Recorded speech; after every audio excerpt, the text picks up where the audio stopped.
Okay. Today we're gonna talk about. You guys can see my PowerPoint, yeah? Screen share, yeah. Yeah. Okay. So today we'll talk about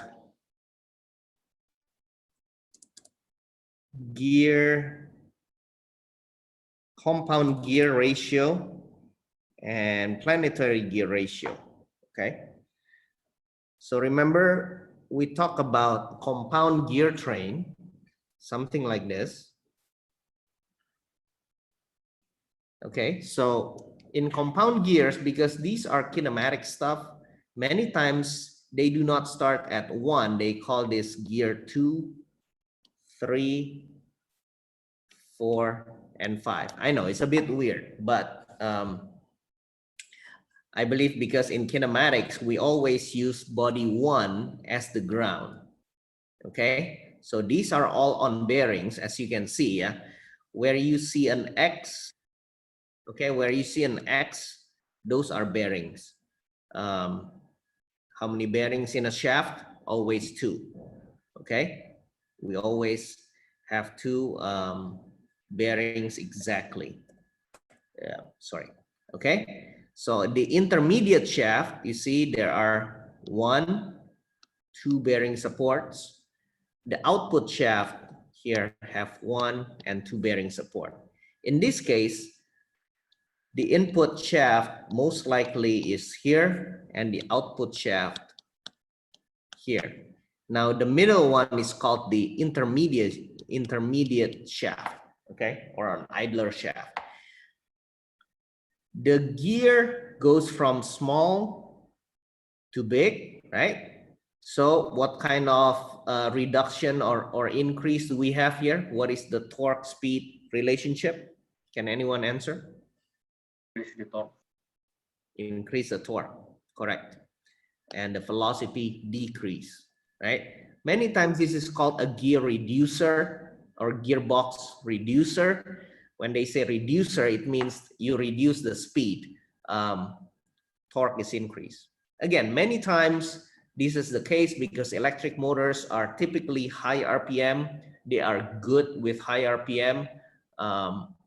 Combustion engine tends to be lower in RPM, but still, many times you want the torque multiplication.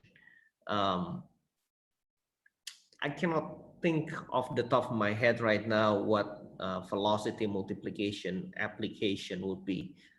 Most of them are torque multiplication. Okay, so here we have small to big, right? Gear 2 and gear 3 have a ratio. Gear 4 and gear 5 has a ratio. Now notice that the omega, okay, omega 4 and omega 3 are the same, right? So omega 4 to 5 has a ratio, omega 2 to omega 3 has a ratio, and you simply multiply them, multiply the ratios to get the final ratio, okay? So here it says practical limit on train value for one pair of gears is 10 to 1, okay? Think of it, you know, having that big of a ratio, that big of a contrast is already kind of ridiculous, right? So, you know, one pair of gear, maybe 10 to 1 is probably the max. So if you want a higher gear ratio, then you need to have a compound gear, meaning 2-stage reduction. You can go further to 3-stage, 4-stage, okay? And so you just multiply, here we call it 1, 2, 3, 4, yeah? N is the number of teeth. Oh, sorry, small n. Small n is the RPM. But the relationship is inverse, right? Omega 1 over omega 2 is N2 over N1, right? Because omega 1 would be higher, omega 2 is lower, right? And gear 2 is bigger and gear 1 is smaller. right? The smaller gear, gear 1, has a higher RPM, and gear 2, and it has a smaller radius or a smaller number of teeth. So the ratio, it goes inverse like this. The torque, however, is like this. Okay, the torque at gear 2 is bigger, torque multiplication. And so the ratio with the number of teeth goes like such. Let's do an example, okay? So here's a compound gear example. What we want to do is an increase in speed, okay? Unlikely, but fine, okay? We can do either way. You just need to switch the input and the output, by the way, if you basically want an increase in speed or reduction in speed. I think somehow I draw this for an increase in torque because I'm used to it so much. But anyways, you can just switch the input and the output here. So let me draw. Okay, I'm gonna change the ink size, the ink color, I mean. Okay, so we have a shaft, smaller gear, bigger gear, connected to a smaller gear, bigger gear. Now, what is special about this is that they want the input and the output shaft to be in line. Okay, so if this is the input, this is the output, this is the intermediate shaft, they want the input and output to be collinear. Now, this, as you can see, this is small, big, small, big. So here we have a torque multiplier. If you want velocity increase, then you have this as the input and this as the output. You just need to reverse it and you have the reverse of the effect, okay? Anyways, we need to decide what are the teeth numbers, and I'm gonna follow the textbook here. So we're gonna call this gear 2. I'm gonna switch ink. So gear 2, gear 3, gear 4, and gear 5. Okay.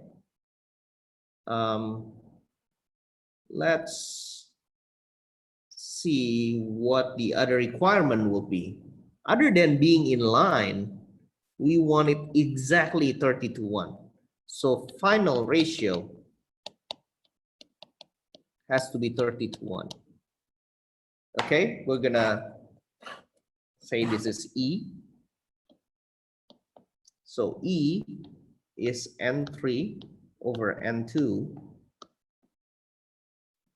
N5 over N4, right? We just multiply them through. And this has to be equal to 30, they say. Okay. Hold on, my pen is acting funny. I wanna change the setting for a little bit here. Hold on.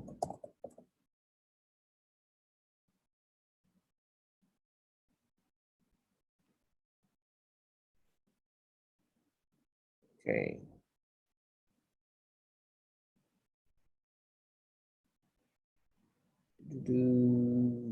Okay.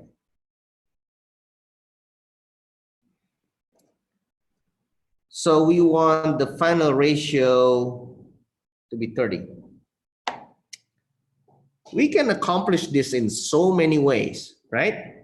Think about the possible factors between the first ratio and the second ratio,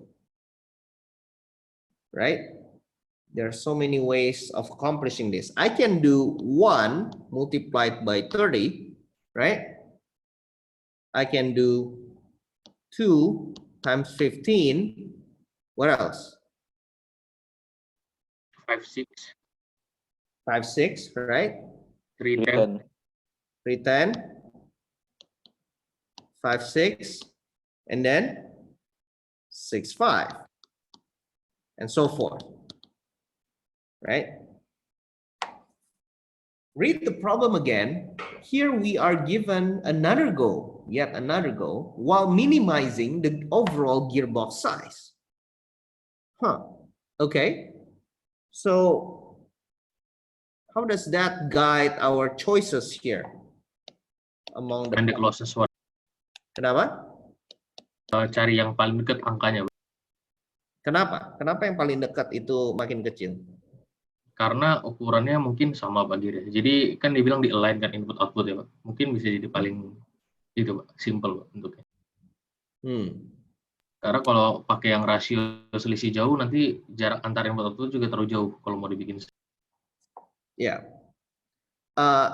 Remember this ratio is also determine not just the number of teeth but also the radius, right? Jadi kalau misalnya saya ada gear rasionya 1:3, kan artinya radiusnya juga R1, R2, ya. R2 ini 3 kali lipat ya kan? R2 sama dengan 3R1 kan? So, kalau ini 1:3, misalnya ini 1 senti lah ya, just for make it easy, ya. 1 senti, 3 senti. Jadi jumlahnya, the size of the gearbox adalah 1 + 3 kan? Approximately, right? I mean, 2 kali 1 kan diameter, 2 kali 3, right? Tapi dari sini kita tahu kalau saya ada gear 1:3, artinya ini size-nya kira-kira kan 2 kali 1 tambah 2 kali 3. Dari faktor-faktor di sini kita lihat, ya kan? Kalau ini saya jumlah aja, anggaplah unitnya sentimeter ya, just for the sake of comparison, right? Jadi ini 1 cm 30 cm. Artinya 2 kali 1 tambah 2 kali 30. That's like 62 cm in diameter, ya kan? Di sini 2 kali 2 tambah 2 kali 15. 30 tambah 4, 34, and so forth. Jadi jelas di sini yang paling kecil kemungkinan adalah 2 kali 5, 10, 2 kali 6, 12. 2 kali 5, 10 tambah 12, 22. Ya, jadi semakin dekat ini rasionya, semakin kecil lah biasanya boxnya, ya. Oke, so every time you have smaller ratio, lebih dekat masih rasionya, compact, lebih compact. Okay, so same true for compound gearing. Now we want to have a minimal size, so we're gonna pick this guy for minimal size. Okay, tapi kan ini dua-duanya bisa di reverse ya, so we can just pick this one. We're gonna do N3 over N2 equals 6. Dan di sini jadi N5 over N4 is equal to 5. Okay. We haven't decided yet then what each tooth will be. We have an interesting constraint here. The input and the output has to be linear. So if you think about the center distance, let's call this C. Okay, the center to center distance between the input output and the intermediate shaft. Okay, C as the center distance. So here we have the radius, you know, let's call this P, is for the pitch radius, right? So P is the pitch radius. Pitch radius simply means that if you have a gear like that, the point that make contact with the other gear, that is the pitch radius, okay? So pitch radius C is P2 divided by 2. Pitch diameter, not radius. Diameter. Okay? So that is the pitch diameter. So P2 divided by 2 plus P3 divided by 2, which is also equal to P4 over 2 plus P5 over 2, right? Because they're aligned like this. Okay? So here this plus this is equal to this plus this, right? So here we have a new constraint. Now I can say that because the pitch diameter is proportional to the number of teeth, right? Just like radius, diameter, number of teeth, they're all proportional, okay? So P2 plus P3 here is equal to P4 plus P5, and so therefore N2 plus N3 is equal to N4 plus N5.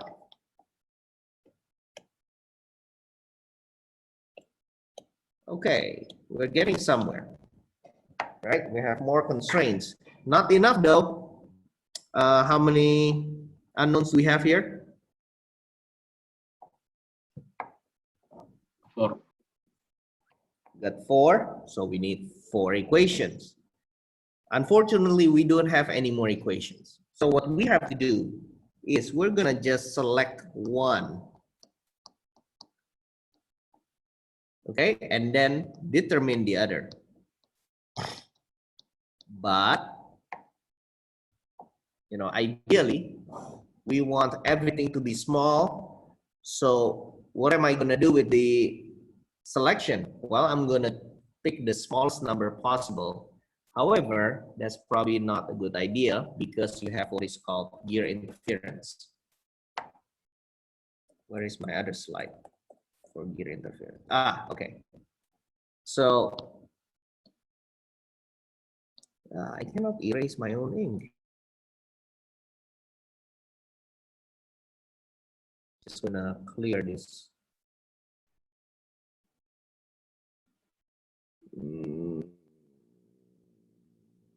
How do I clear this?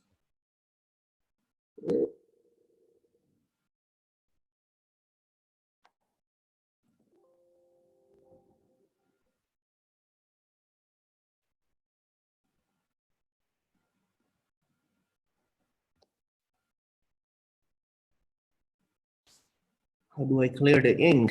I forgot.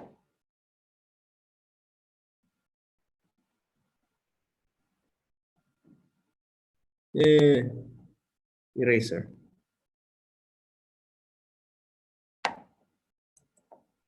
I can just select it.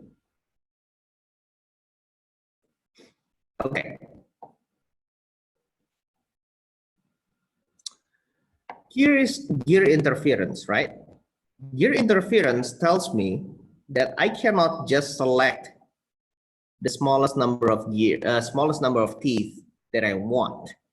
Okay, if the number of teeth is too small, you're gonna cause gear interference like this, where it may contact where it's not supposed to be. Okay, so here is the table that kind of gives you a hint. If my ratio, okay, look at this ratio. If my number of teeth on the smaller gear is 16, then my maximum gear ratio is 6.3. If my number of teeth on the smaller gear, okay, so you have NP and you have NG here, right? NP NG. P stands for pinion, the smaller gear. So if NP is 15, then the maximum gear ratio is 3. Now, the gear ratio that we have for N3 over N2, remember, was 6. So I have to be where here in this table? What is my minimum number of teeth? 16. 16, right? Because I'm still okay here. Now I can do 17. So you see, it's actually better to have more number of teeth. Okay, more number of teeth is better. But we want it compact. Okay, let's stick with the minimum. Okay, which is 16 here. So remember, we have this equation already. N3 over N2 is going to be 6, and 4 over N5 over N4 is going to be 5. By the way, kalian kena backlight ya itu di belakangnya. Let me switch.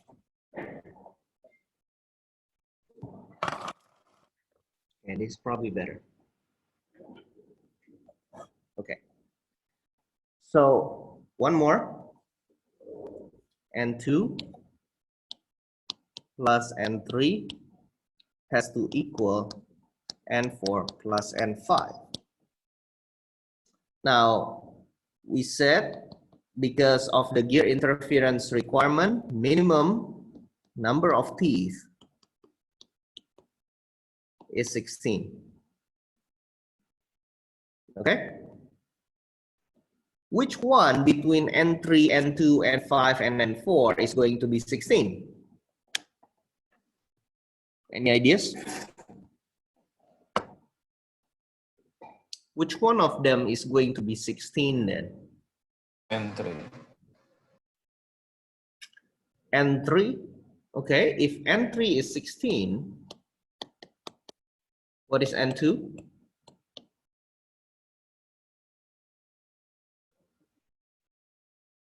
N2 will be 16 divided by 6, right? It 2 should be point N3. something. But remember the requirement, the minimum number of teeth is 16. So that doesn't work. N2. N2, why not N4? I already input the perbandingan, Pak. N2 over N4 equal to 6 over 7. So N2 should be smaller than N4. You can see it with the ratio too, right? I mean, the ratio is 6 here. Yeah. So N2 most likely is the smallest number of teeth. So therefore, oops. Okay, because N2 will be smallest number of teeth, then let's make N2 16. Okay, so this one we set, and then we solve for the rest.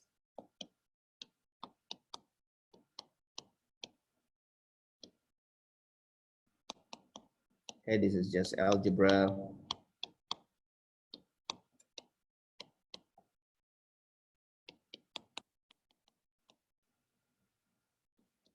Five is 5 and 4.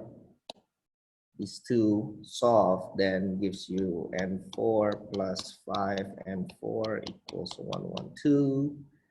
So N4 equals 112 divided by 6.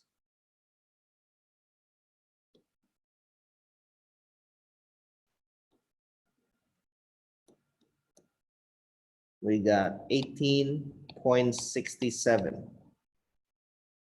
Should I round up or round down?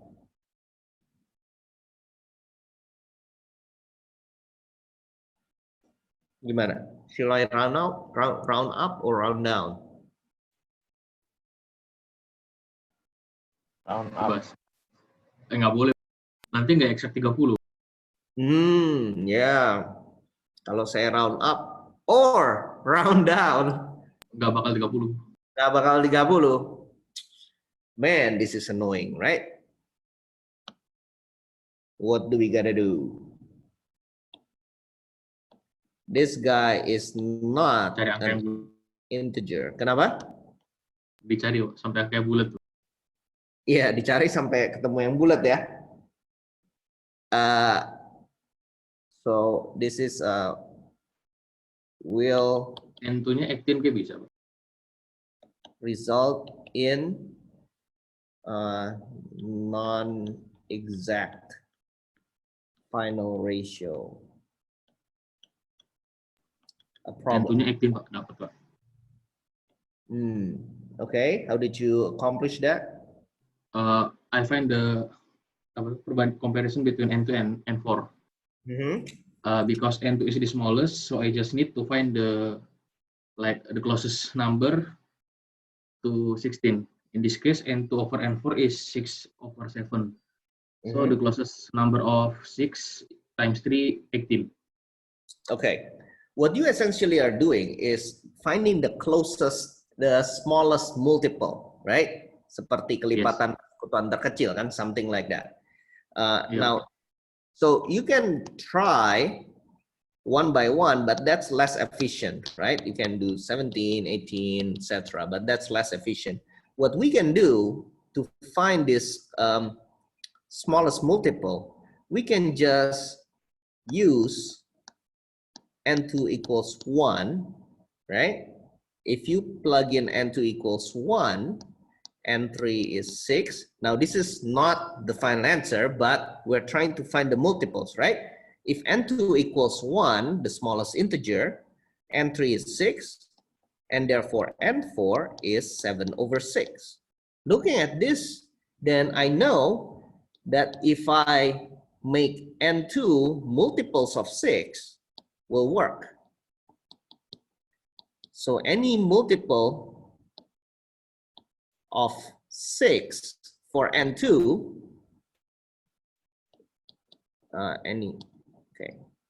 any multiple of 6 for N2 will result in N4 as integer, right?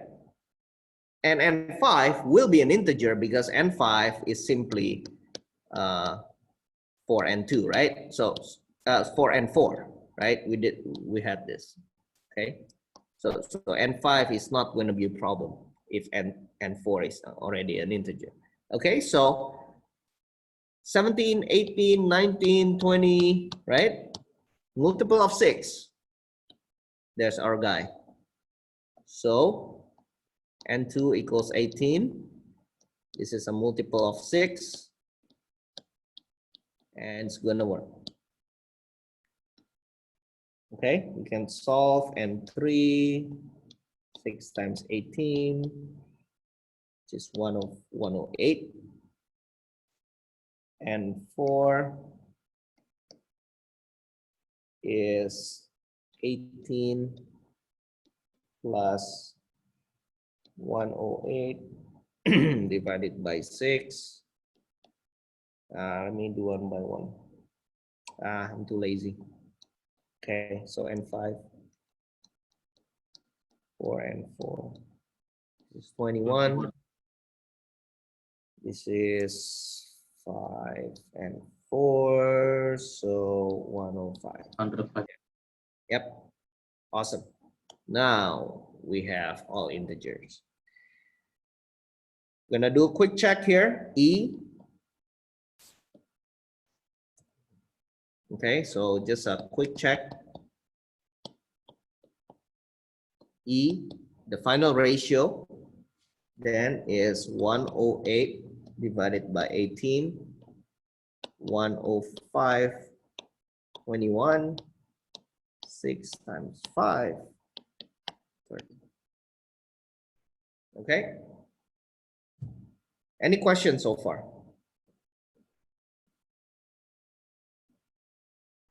We can also do a quick check for the inline, right? n2 plus n3 has to equal to n4 plus n5. Just a quick check. Of course, if we do all the math correctly, there is no need for checking, but why not? Okay. Again, Pak, ya. boleh balik ke slide sebelumnya nggak, Pak? Yang tadi hitung-hitungan itu.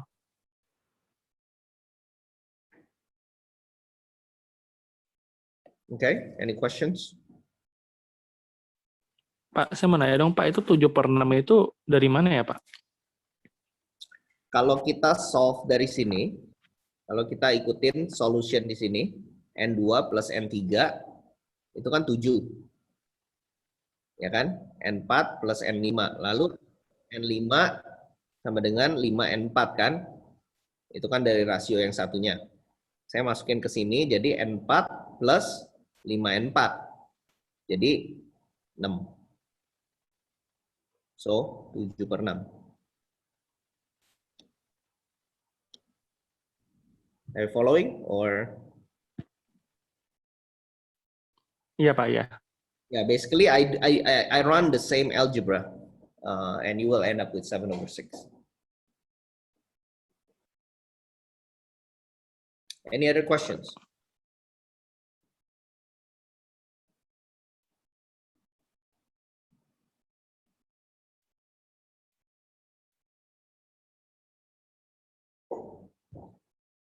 Okay.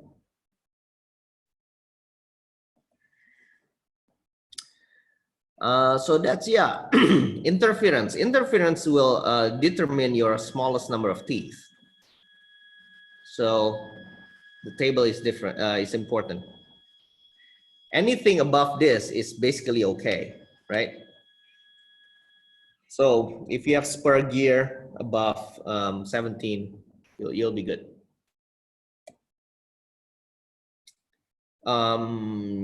Yeah, this is typical speed torque characteristics of a motor.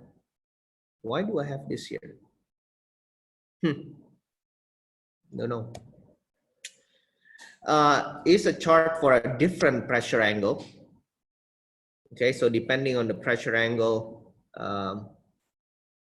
different table here for gear interference. Let's talk about planetary gear. Okay, remember, planetary gear has an extra degree of freedom in such a way that you have to fix one in order for the whole thing to work.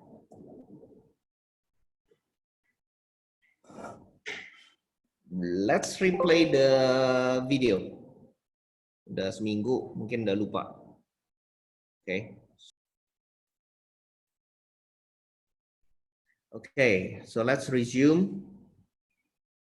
Okay, let's talk about this planetary gear set. And first of all, you need to understand how you use it, right? Remember that I said to you, hold on, let me show my ink. See, I'm going to use yellow. Okay, remember that I said before, this has an extra degree of freedom. We have the sun, we have the carrier, and then we have the ring. These planets are just an intermediary idler gear, okay? You cannot tap into the velocity of the planet if you think about it, right? The planet, this shaft, you cannot take this RPM. It's not going to be useful for you. So in essence, you can ignore the rotation of the planet. In fact, our formula will not include that anyways, okay? So now our option between the sun, okay, carrier, and ring has to be reduced into one input and one output. The other one, the third one, will be fixed. So here we have 3 different combinations. Okay, let me change ink. So I can do the sun is fixed and then my carrier and my ring will either be input, output, or the reverse, right? I mean, if you want to reverse it, you get the reverse of the ratio, just like the compound gear that we talked about. But basically, one possibility is the sun is fixed. The other possibility is the ring is fixed. So if I clamp on the ring, right, with the clutch, then you have the sun and the carrier as the input, output, or vice versa. The third possibility, then, I fix the carrier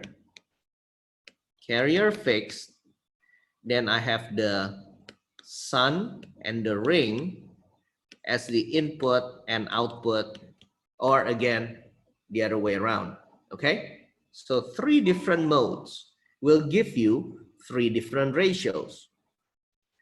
What we're going to do then is introduce the formula. The formula from textbooks is very, very confusing in my opinion, okay? So I'll give you a different formula from the textbook. It works exactly the same, okay?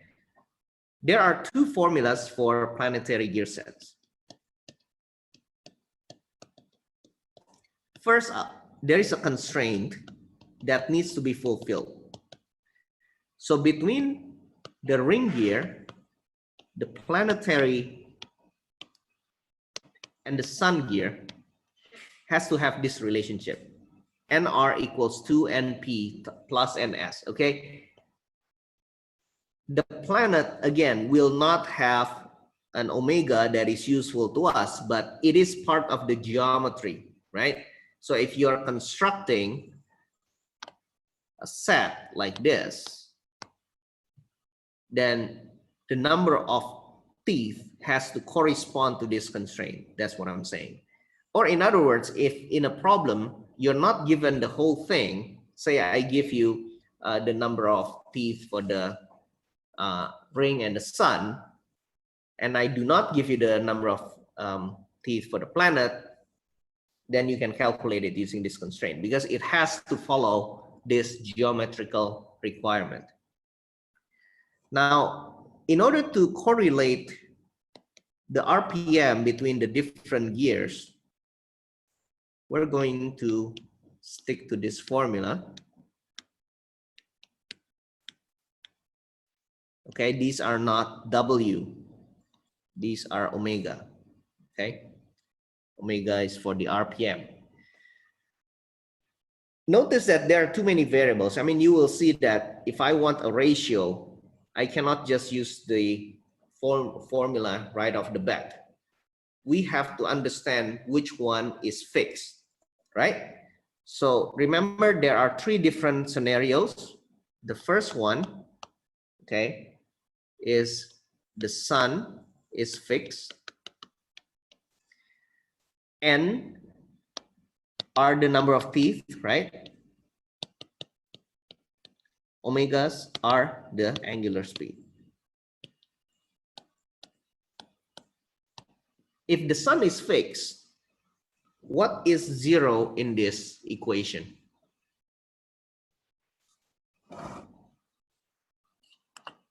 Which variable is 0? Omega S. Omega S, right? So that guy goes to 0, okay? Right, so this guy goes to 0. So this whole term goes to 0. We are left with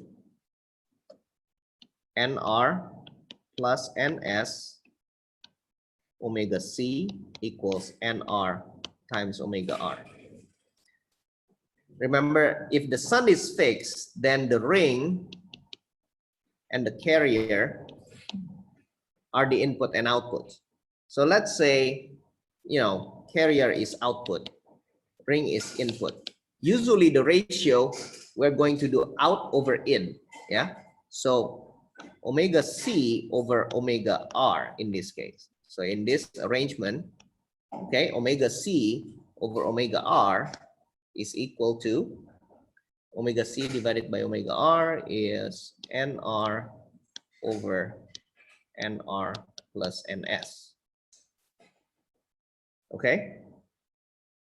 The second scenarios, I think my battery is okay. We're back in business. So first condition is when the sun is fixed. Second possible scenario,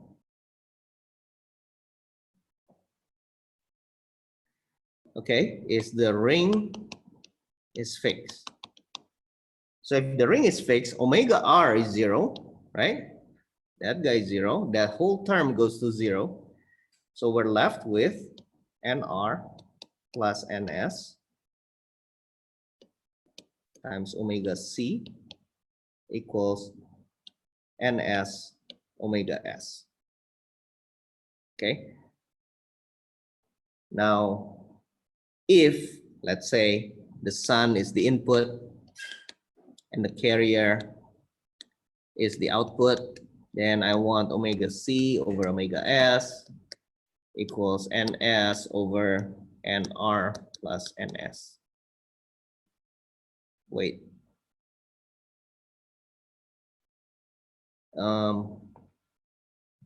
Why is that exactly the same as? Oh no, yeah, I'm right. Okay, yeah.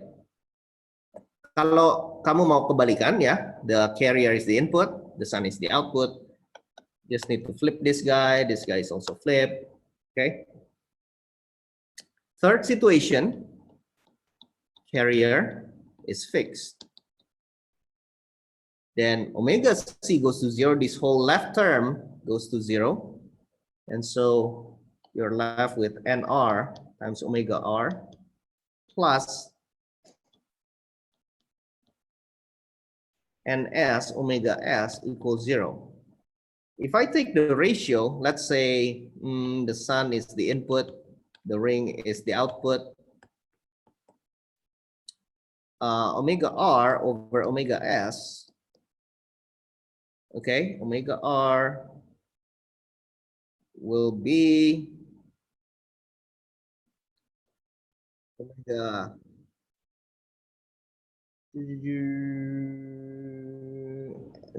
NS divided by NR. Just making sure I don't have it flipped. What is this negative sign doing here? What does that mean? Any ideas? What does it mean if I have a negative sign on my ratio? Gara-gara dia pas muternya yang sun sama ringnya putar brown arah, Pak.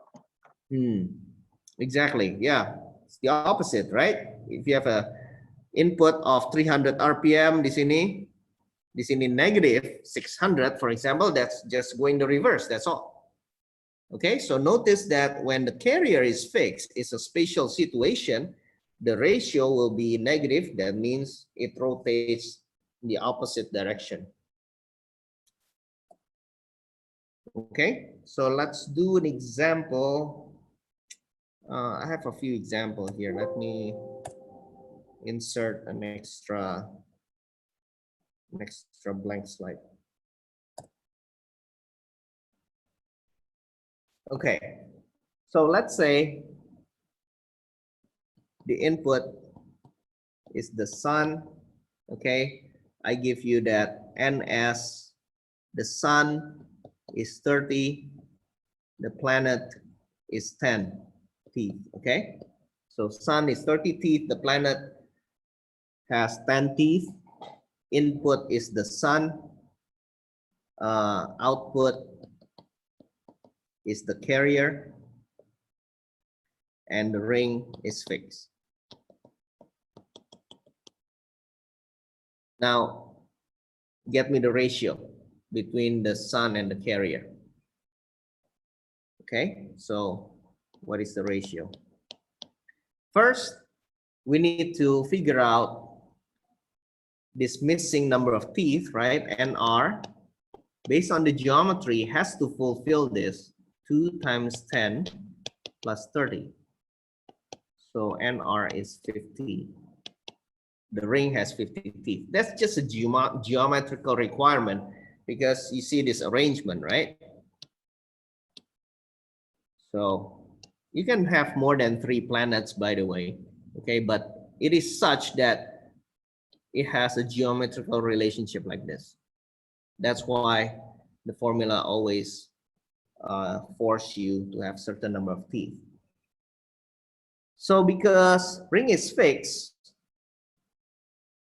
okay, so omega r is 0.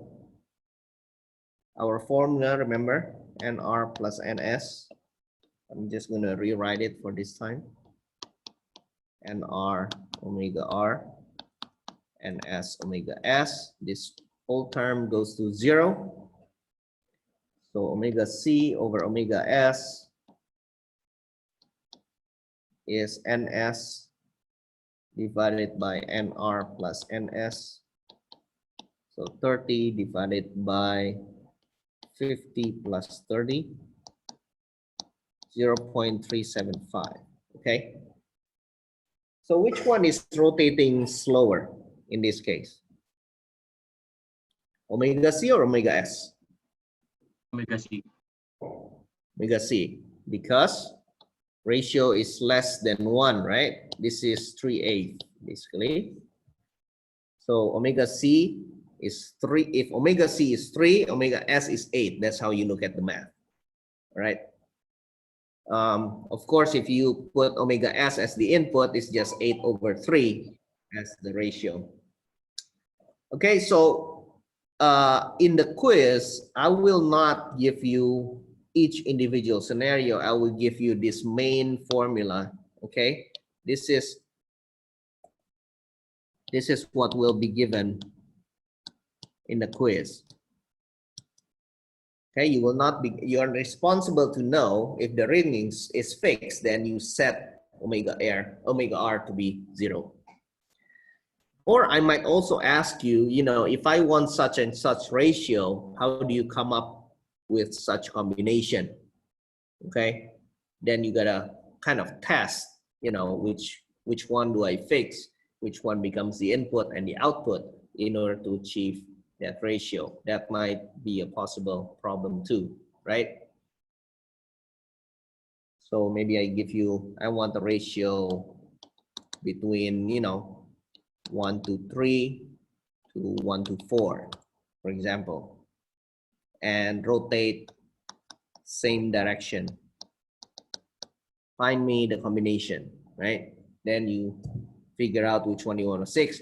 First of all, because it rotates in the same direction, definitely you don't want to fix the carrier. If you fix the carrier, automatically reverse direction, right? So there are only two possible scenarios there, and then you know play which one is the input and the output. Okay, any questions on planetary gears?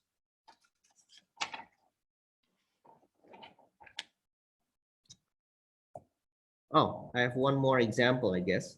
This is from the book, but I'm going to solve it using the equation I gave you. Here, the sun is the input. Okay, so what do we have here?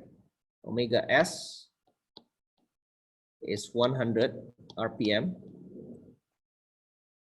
The ring gear is stationary, so ring is fixed. Find the RPM and the direction of rotation of the arm. Arm refers to the carrier, right? So omega c is the output. Okay. What is the oops. Let me go to a new page here.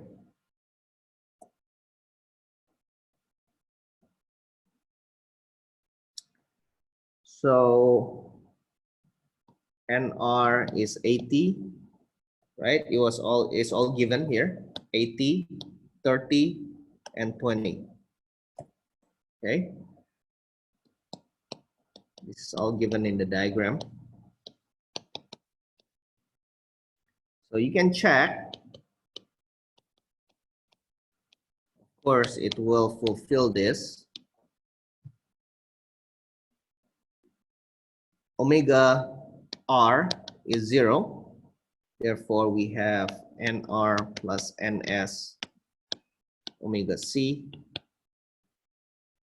NS omega S. So 80 plus 20 times omega C, 20 omega S. Omega S was 100, right? Let's just put in 100 here. Clockwise, say clockwise is positive. We want it same direction. We will have it in same direction, don't worry. So omega C over omega S, which is 100, 20 over 80 plus 20. So omega C is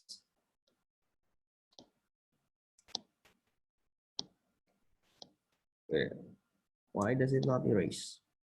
It's 20. Okay, same direction, 20 RPM. Any questions?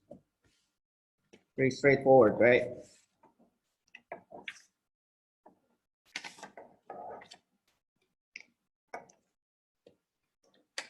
No questions? Okay. Well, today my agenda is just to finish this problem set. So we can focus on belt next week. Pak, Ya. satu dulu dong Pak. Mulai soalnya Pak. Mulai soalnya.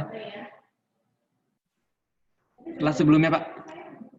Kelas Ya. ini. Yang tadi, yang satu sebelum terakhir Pak. Ini. Nah ya, ini mulai fotonya Pak. Saya mau lihat soalnya. Oke Pak. Ya. So kemarin tadinya kita minggu ini mau quiz ya, tapi